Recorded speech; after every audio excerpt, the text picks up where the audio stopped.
we could, and once again letting the eye of the camera sweep the state. We've done exactly that for this week. We'll be seeing matches from Tampa. We'll be seeing matches from Atlanta, from St. Petersburg, and I have a very, very special announcement that I'm going to be making a little bit later on in the program. Right now, it's time for our first match. This one took place in Tampa at Fort Homer Hesterly Armory. A match between Tosh Togo, man who played Oddjob in the movie Goldfinger, going up against battling Stan Hansen from Texas. Tosh Togo, after battling Stan Hansen. Hansen from Texas, a huge man, but having his troubles here tonight with Tosh Togo. Togo, of course, the junior heavyweight weightlifting champion from Japan in the Olympics. Tremendously powerful, as you can see, great muscular conformation. And once again, Hansen having his problems with Togo. Now breaks free. Tosh Togo.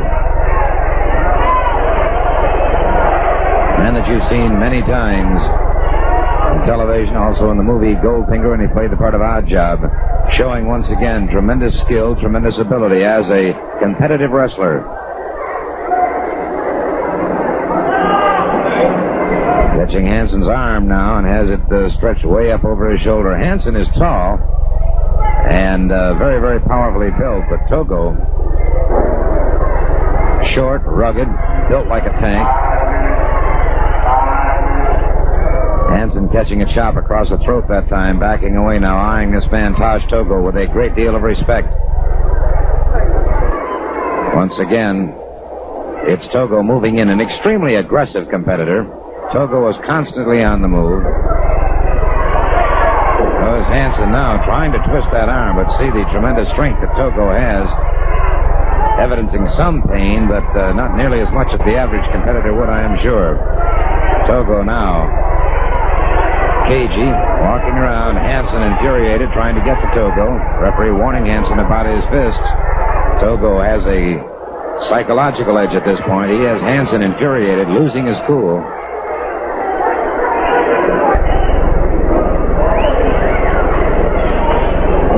Togo chopping at the forehead of Stan Hansen, moving in again. Battling Stan Hansen, having his problems here tonight with Tosh Togo.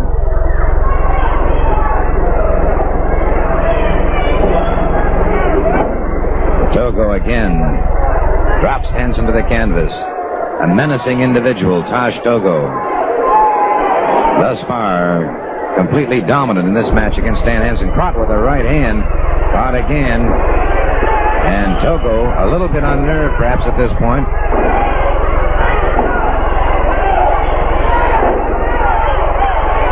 Hansen continuing to pummel away at the shoulder and upper arm of Tosh Togo. Togo taking tremendous punishment. Watch the inscrutable expression on Tosh Togo's face now. Caught with a shoulder smash. Togo is down. And Stan Hansen seems to have committed his own, but he's caught. He's caught with a judo chop across the throat.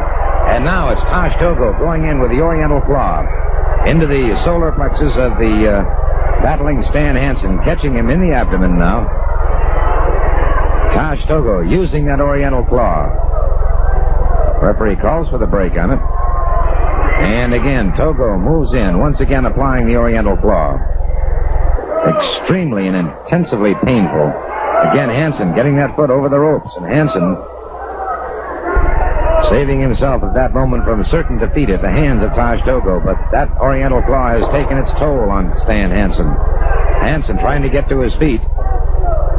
And it looks like he's too far away from the ring. He's too far away from the ring, and Tosh Togo forces Stan Hansen to submit using his famous Oriental Claw hold.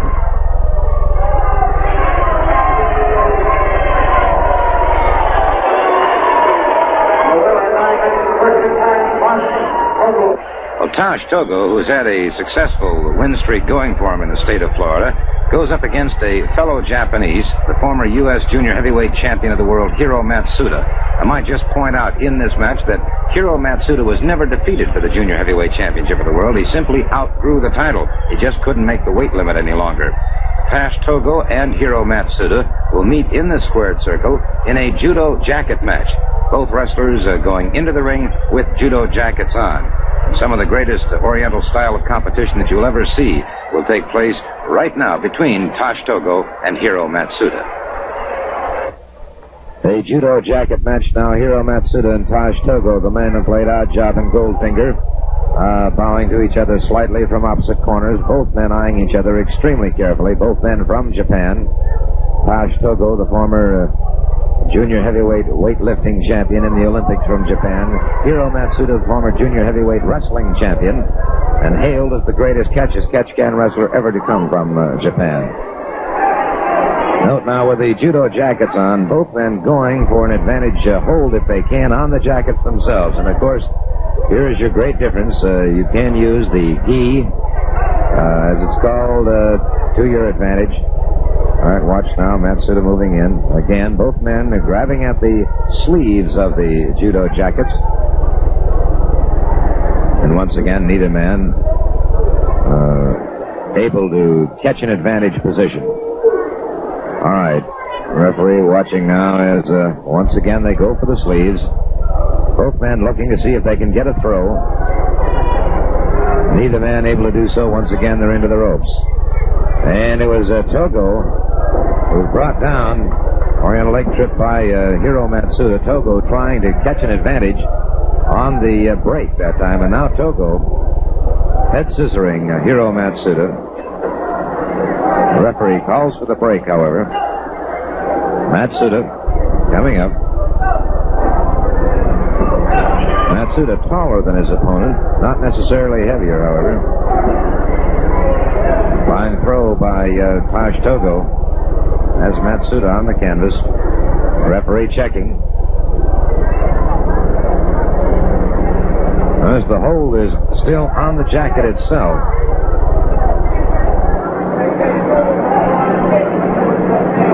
Matsuda turning under his man. Trying to set Togo up. It appeared for a fireman carry, but unable to do so as Togo, the good wide stance, backed away from it. Once again, Matsuda coming up. Note that the jacket is partially over the mouth of Hiro Matsuda. Togo utilizing every advantage he can. A good throw by Matsuda. And Matsuda's jacket, he is open, and Matsuda's belt has come unloosened. Again, tying that belt around himself now. Both men experts. A slight bow from Hiro Matsuda, not forgetting custom. Actually, it's instinct and ingrained in him.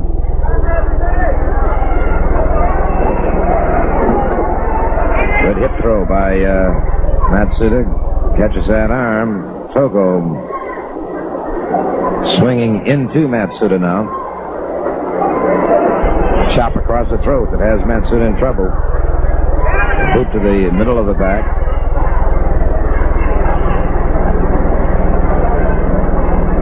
Togo, awesomely strong, very powerful.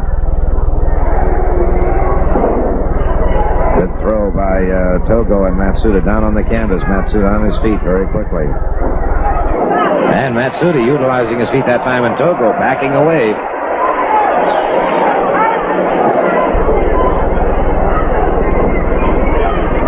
Togo using those feet with great effectiveness now. Has Matsuda on the canvas, chopping away at the back of his head. And now Togo after the belt from the jacket of Hiro Matsuda. Wrapping it around his throat. The referee trying to break it up here, trying to cause a separation if he can. Togo utilizes every available possibility to win a match whenever he can. Matsuda's jacket half off now. Matsuda in trouble as Tash Togo continues to press the advantage. An out job, out to destroy Hiro Matsuda if at all possible. The referee again continues to try and break it up. Togo tremendously powerful. He finally does break it up. Matsuda in trouble now. That jacket half off.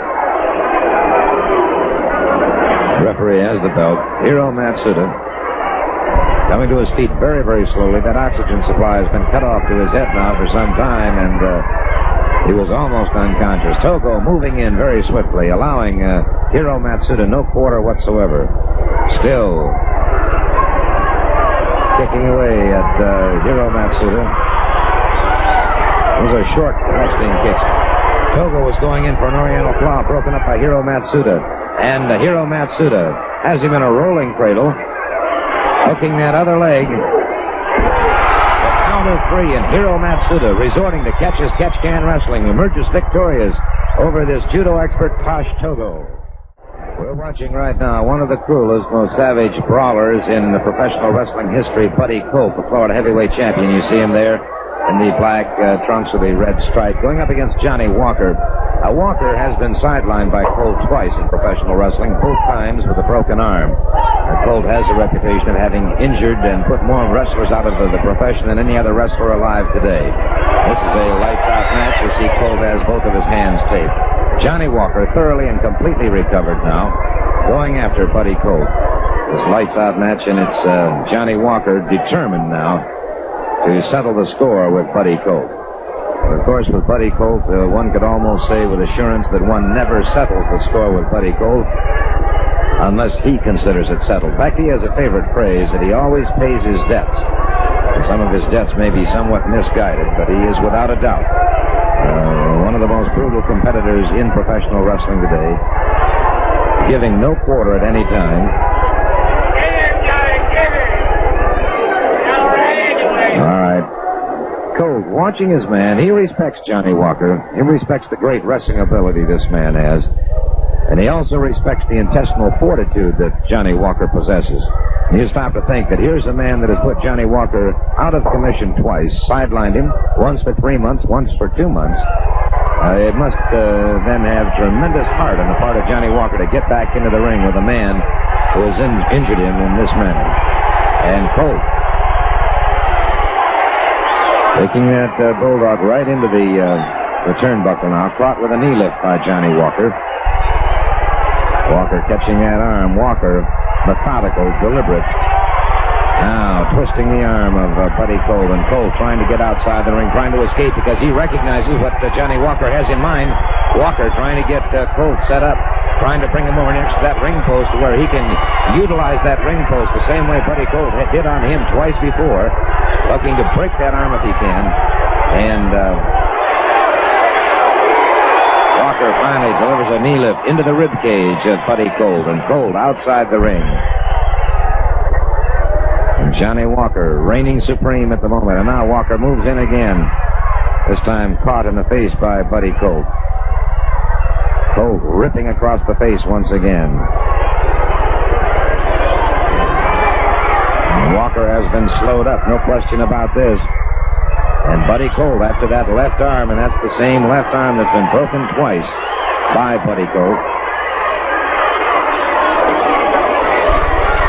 Walker is trying gamely to get back to his feet now, trying to relieve that tremendous pressure on his arm. A shot to the midsection that time, and again Buddy Colt moves in. Colt seizes every advantage possible. Note Walker now scissoring that leg, trying to get Buddy Colt off balance, trying to get him down on his back. One great wrestler told me one time, when they're on the canvas, they're all the same size. Johnny Walker caught behind the head twice, once to the midsection. Buddy Colt moves in, brings him up a full body slam. Johnny Walker on the canvas. Buddy Colt in the cross body ride. Walker able to twist away from it just in time. Colt pounding away now. Hits him in the throat. There's that taped thumb to the throat again, and Johnny Walker. That air supply has been cut off. Again, Colt bringing him to his feet. And Walker hooks him nicely. Walker in a beautiful hook. Has him in a cradle. Buddy Colt able to kick free from it. Walker fires to the midsection. Fires again to the side of the jaw. Colt has been staggered, but he's still on his feet, and he's still fighting back. Now Colt is dropped to the canvas. Johnny Walker in for a cross-body ride. Buddy Colt managing to kick his way free at the very, very last second. And now Johnny Walker concentrating on that upper arm of Buddy Colt, pounding away. Mercilessly playing away at that arm now. Catching that arm over the ring rope, and watch Johnny Walker wreaking more havoc on that left arm. Johnny Walker out to settle the score with Buddy Colt once and for all. All right, Colt coming up very slowly. Walker delivers that high knee lift that has Buddy Colt in trouble. A hammerlock now, once again concentrating, and he's going up for the shoulder breaker. Walker going up for that shoulder breaker. Colt able to break it, however. And this man is tremendously resourceful. Buddy Colt utilizing every advantage possible. Crashing down on the small of Johnny Walker's back. He's got him stunned, knocking the air out of him. Colt bringing him up now, catches him over the heart, catches him in the pit of the stomach. Now, Buddy Colt planting the boots to Johnny Walker. Right between the shoulder blades. And watch Buddy Colt going up on that top rope. Remember, this is a lights-out match. Anything goes. Walker caught squarely in the middle of the back now by Buddy Colt. Buddy Colt in a cross-body ride, and Johnny Walker gamely trying to get away, but can't. It's too late. And the winner, although the match has taken a great toll out of him, too, the winner of this match, once again, the ruthless Buddy Colt. One of the most important sports centers in the United States today is the new Omni Media Building in the great city of Atlanta, Georgia, the gateway to the South. And recently, Eddie and Mike Graham, father and son tag team combination, wrestled the Medics in the Omni, and certainly an outstanding match, one that I know all of you are going to enjoy. Eddie Graham, already a legend in his own time, still rated in the top 10 in the nation. His young son, Mike Graham, following in his father's footsteps and filling a mighty big pair of shoes. So right now, let's take a look at Eddie and Mike Graham as they wrestle against the Medics in the Omni in Atlanta, Georgia. The masked Medics out against Eddie and Mike Graham, and that's Eddie Graham in the center of the ring now. His son Mike watching very carefully. Eddie Graham getting a side headlock on the Medic, maintaining that hold. Graham has tremendously powerful arms and shoulders. Also known to have the hardest punch in wrestling history. The second Medic goes into the ring, and Mike Graham moves out very quickly. The tag was made, and he gets a side headlock on the same Medic. Mike Graham, very, very powerful man. Weighs 221 pounds, bench presses 440 pounds, twice his own weight. Three-time state AAU wrestling champion. Once state powerlifting champion. And watch you can tell just by the tensed muscles on Eddie Graham's back that he's watching very, very carefully now. You realize that Mike going up against a very, very seasoned team. Mike Graham goes off a good shoulder smash. This match, of course, taking place in the beautiful new Omni building in Atlanta, Georgia.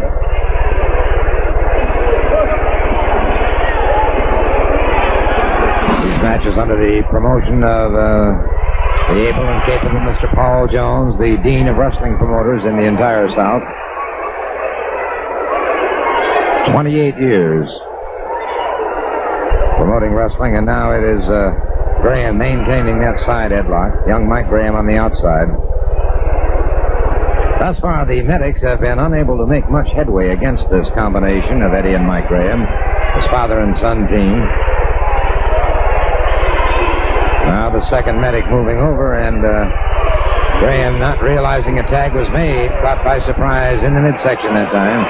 The second Medic, having made the tag, into the ring. Now Graham squaring off. Referee trying to get Graham out of the way. Graham moving in, catches a leg.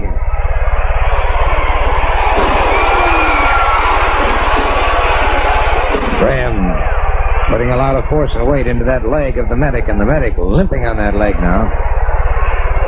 Moving away. Apparently elects to stay into the ring, however, and give his tag team partners a much-needed rest. Tied him up beautifully. Able to break free from it, and the second Medic started to get into the ring. And you notice the instant awareness of both Mike and Ed Graham. His father and son combination thinks as one.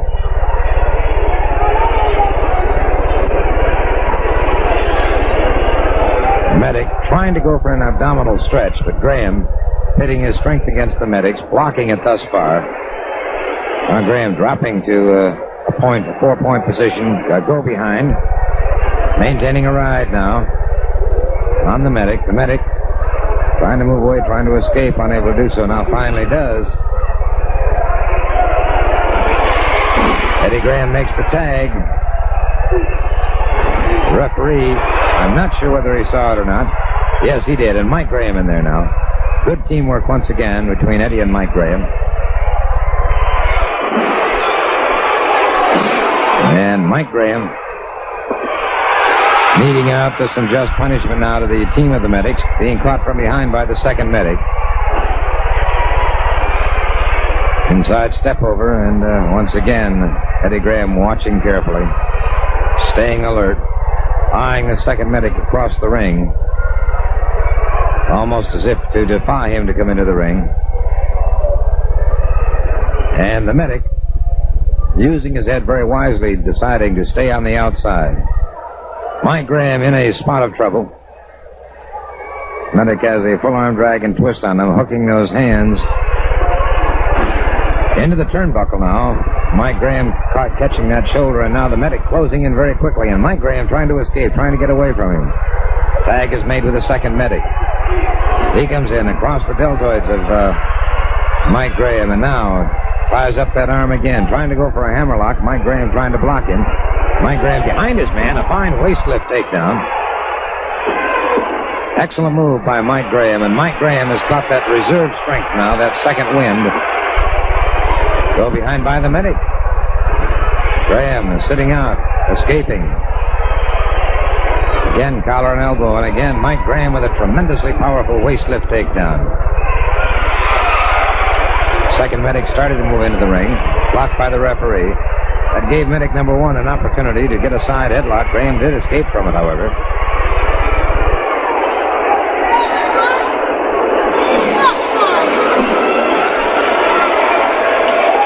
Tag is made.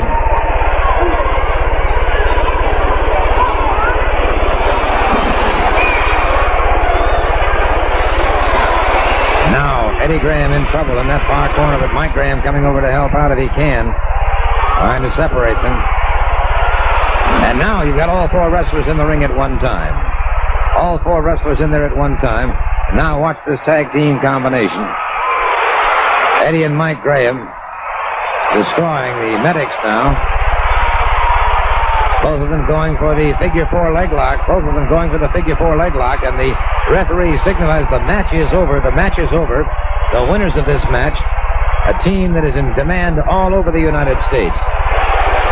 Mike Graham and Eddie Graham. The winners of the match, Eddie and Mike Graham.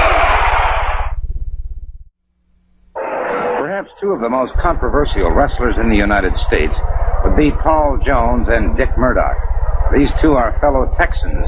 And obviously, when you get one Texan pitted against another Texan, you have a minor earthquake. The explosive force of these two competitors when they meet in a squared circle is something else again. We're going to see an example of the grim determination, the great fighting ability, and the great fighting heart, begrudgingly, I must say, that both men have, both Dick Murdoch and this man, Paul Jones. Both men are highly controversial. We're going to be watching them now in a match outside the sanction of the National Wrestling Alliance. It was a lights-out match. Neither man would give or ask any quarter. Paul Jones and Dick Murdoch in the ring, and Murdoch complaining about the fact that Jones is wearing his cowboy boots. Of course, in this match, a lights-out match outside the sanction of the NWA, anything goes and anything will go. The referee is in there only to hear if a man concedes or is unable to continue. Murdoch pitching his jacket outside the ring. Jones moving out against him. Note the right hand securely taped. Murdoch watching his man carefully now, taking a look at those shoes once again. He's not happy about those cowboy boots. Those are those sharp-pointed cowboy boots. All right, they lock up now. It's collar and elbow. Jones breaking it free very quickly, trying there. Goes up for a stomp, but Murdoch moves out of the way just in time. Murdoch moving backwards, stays in that corner. And now the crowd beginning to cheer Dick Murdoch. Jones still stalking his man. Murdoch with a knee to the midsection. Has Jones on the canvas. He too goes for a stomp, and it's Jones moving out of the way. Jones has that right fist clenched. Here's a man who's an expert in karate, in boxing, and in professional wrestling. Jones fires away. Murdoch fires back, and now Murdoch is staggered by another looping right hand by Paul Jones. Murdoch obviously trying to psych himself up. He took 2 wicked right hands. Now Murdoch firing back. Murdoch over 270 pounds, staggered by Paul Jones. Jones has him staggered. But Murdoch, big and tough as he is, takes all of the punishment that Jones can mete out, comes back and delivers more to Paul Jones himself. Jones on the canvas now. Murdoch continues to pound away. Jones arm whipped across the ring, caught with a big elbow, right smack in the mouth that time by Dick Murdoch. Watch Murdoch down across Jones's throat with his elbow. Jones on reflex action trying to get to his feet, but collapsing now in a heap. Jones again trying to regain his feet. Murdoch closing in. Now Murdoch has the belt off of Paul Jones's trousers. Remember now, this match, no sanction by the NWA.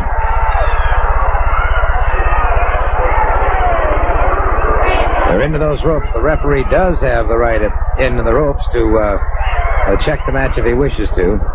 And now Murdoch losing his grip on that belt. Murdoch moving in. Paul Jones coming up on the outside of the ring apron to the right. And it's Jones connecting now on Dick Murdoch. Jones connects again. And Murdoch's head has been lacerated. Murdoch's head has been lacerated, and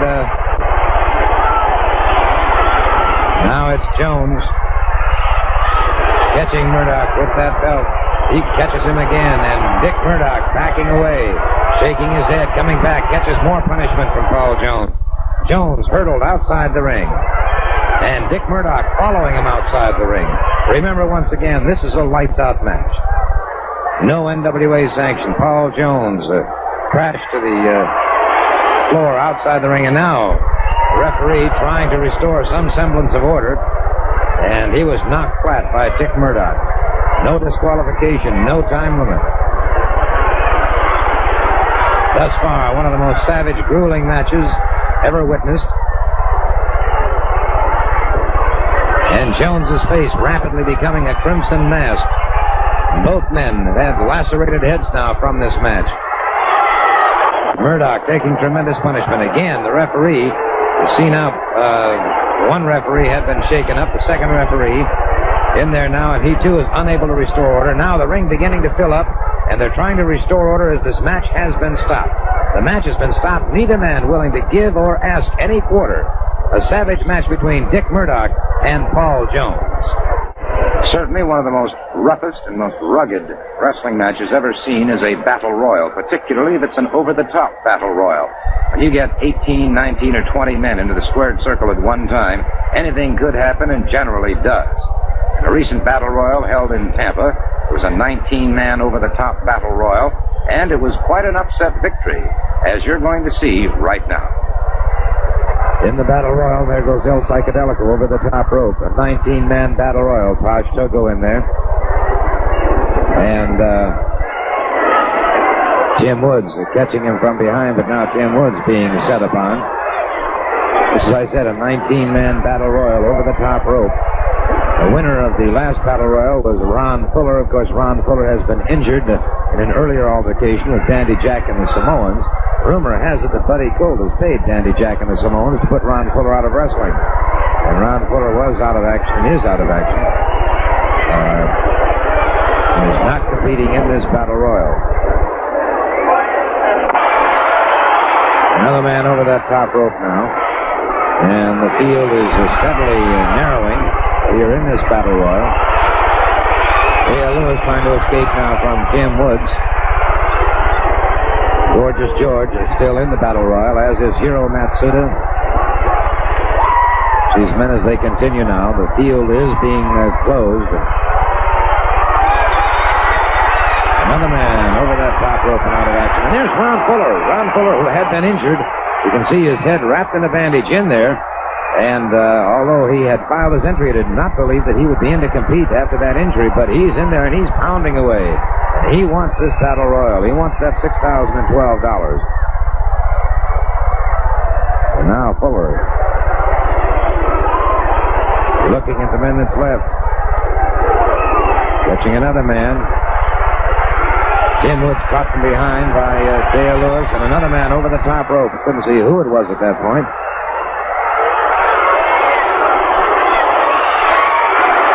Ron Fuller has just dumped another man out. Now Ron Fuller closing in after one of the Samoans, and as I said, it was earlier that the Samoans and Dandy Jack had opened a severe laceration on the forehead of Ron Fuller.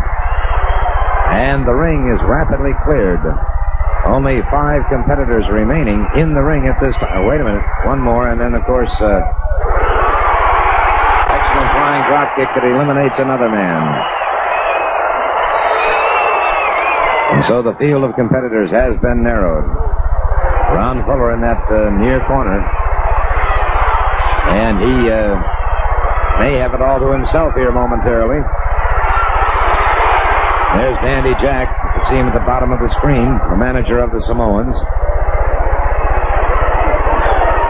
Ron Fuller still being left alone momentarily as the other component. And now, Jim Woods over that top rope. The Samoans double teaming now on one man, and they have him over the top rope, or almost over that top rope. And now Ron Fuller, seizing an opportunity, gets another Samoan over the top rope. Only one remaining. Fuller now with some hard right hands, a good forearm smash, and some more looping right hands. 6 foot 9 inches tall, 255 pounds, pounding away at the Samoan. And he, too, is trying to get revenge for what happened to him. And now Dandy Jack, in there interfering, hits his own man as Ron Fuller ducked out of the way.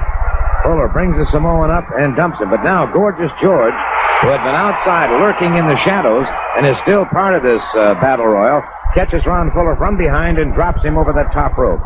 And so the winner of this battle royal, being congratulated now by his valet Frenchie, the winner of the battle royal, because the only way you can be knocked out of this battle royal is to go over that top rope. And so the winner is Gorgeous George. And now Ron Fuller after Dandy Jack, the manager of the Samoans. Fuller after Dandy Jack. Tremendous action in this battle royal. If you've never seen a battle royal, may I suggest the next time you have the opportunity, be sure and see him. Tony Charles, the British Isles champion, is perhaps one of the smoothest, one of the fastest competitors I've ever seen in action. He's had a great amateur background and has a tremendous array of holds that he uses on opponents. We're going to see Tony Charles, the British Isles champion, in action against a man who outweighs him, but Tony Charles is much, much faster. I think you're going to enjoy this match between the British Isles champion Tony Charles and Big Jim Brooks. Tony Charles, the British Isles champion, in the black trunks going up against Big Jim Brooks now. Charles giving away some weight here, but extremely fast, a very, very agile man. Brooks complaining to the referee, but there was obviously nothing wrong with the method in which Tony Charles took him to the canvas. Tony Charles in the peak of physical condition. You can see the obvious shape that he's in. Great muscle conformation.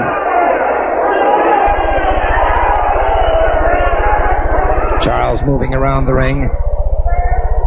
Moving very lightly on his feet. He has an amazing capacity to throw an opponent and maintain a hold at the same time. We might see an example of this in a moment or two. Wristlock and Brooks trying to maintain his feet, trying to maintain his balance. Referee checking Charles briefly, however, apparently found nothing amiss at this point. Charles continuing to apply pressure and leverage.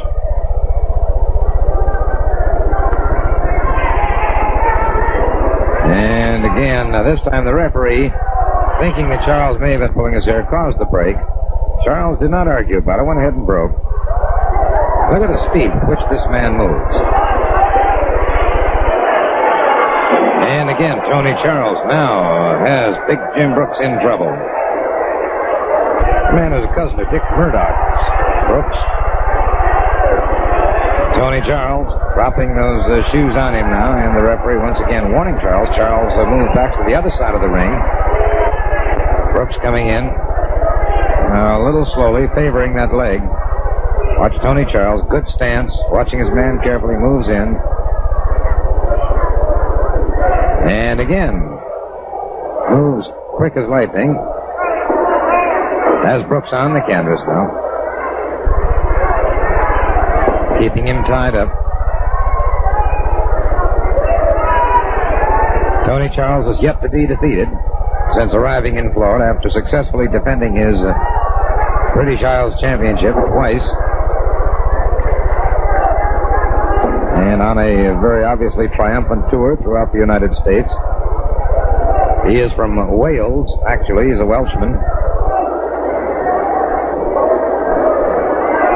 Brooks trying to make those ropes now, trying to get to that ring rope if he can. Tony Charles has him back on the canvas. Referee checking once again. Tony Charles keeps him on the canvas. Jim Brooks trying to break free. See here, Brooks regaining his feet at this juncture of the match. Tony Charles catching him under the arm and on the side of the neck. Once again, Brooks tries for those ropes. This time he makes it. The referee will be forced to call for the break. He does. A good, clean break by Tony Charles. Tony Charles, watching his man, moves very, very swiftly. Good leg dive. Dropped under those arms very quickly, in for a leg dive. Now coming across the front thigh. Now watch Brooks. There's Charles, and you see he was dumped, but he maintained a hold. Rolling up on a form of a cradle. And a fine victory for the British Isles champion, Tony Charles. I'd like to take just a second now to say it was a real pleasure to be talking to Joe Wendell, the coach of the University of Tampa wrestling team this past week. Joe is planning big things for the University of Tampa and their wrestling team. We're looking forward to seeing quite a team emerge from the University of Tampa this year. Now, in a moment, we're going to see a man who, too, had a tremendous amateur background. We're referring, of course, to Jack Briscoe, who was twice NCAA champion, Oklahoma champion 3 years in succession, All-State high school champion in wrestling. In addition to all of this, he was a great football star. And he's just a fantastic competitor. That's the only thing you can say about Jack. He's going up against a man who calls himself the king of wrestling, and not without good reason, because Bobby Shane has proven over the years that he is one of the top threats in the United States. We're going to switch to the beautiful Bayfront Center in St. Petersburg, where Jack Briscoe is defending the Florida Television Championship against the king of wrestling, Bobby Shane. So let's switch now to the Bayfront Center. In the closing minutes, Bobby Shane missing, but Jack Briscoe firing back, and his timing hasn't been lost at all, John. No, indeed. In fact, it looks like it's right on the button. I see. Treasure could be there. Beautiful drop kick. Notice how high that was. You get him in the top of the head like that, it's even more effective than sometimes around the neck and jaw area. Makes a larger snap in that cranial area and has more effect on the neck. There's something's going to hurt the spine. Well.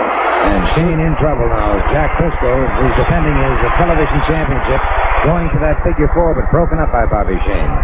Notice the effect that it had on the afferent nerves when it had the shaking of the fingers all the way out. That's something like a chill, or on the, sometimes they call it the crazy bone. That's the same effect you have going up the spine from that drop that Jack gave to Shane. Shane using that knee brace that time very effectively in the side of the head of Jack Briscoe, has Briscoe stunned. And Briscoe looks like he could be in serious trouble at this point, John.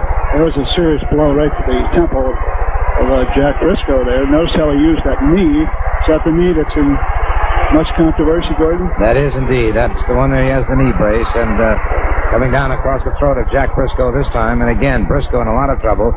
Briscoe with those feet outside the ring. The referee calling for the break.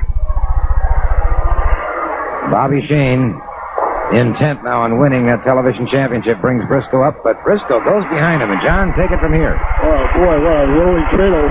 1, 2, and 3, and that's it, boy. And the victor and still television champion, Jack Briscoe. We certainly hope that you've enjoyed the tour throughout the Southeast here on Championship Wrestling from Florida for today. We've seen matches from Tampa, St. Petersburg, from the great gateway city of the South, Atlanta, Georgia, and the Omni building.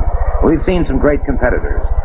Tosh Togo, Hiro Matsuda, Paul Jones, Tony Charles, Jack Briscoe. I can assure you we're going to have plenty of action next week here on Championship Wrestling. We'll have some very special announcements and some very special interviews I think all of you are going to find most interesting. So until next week, this would be Gordon Soley saying so long from the Sunshine State.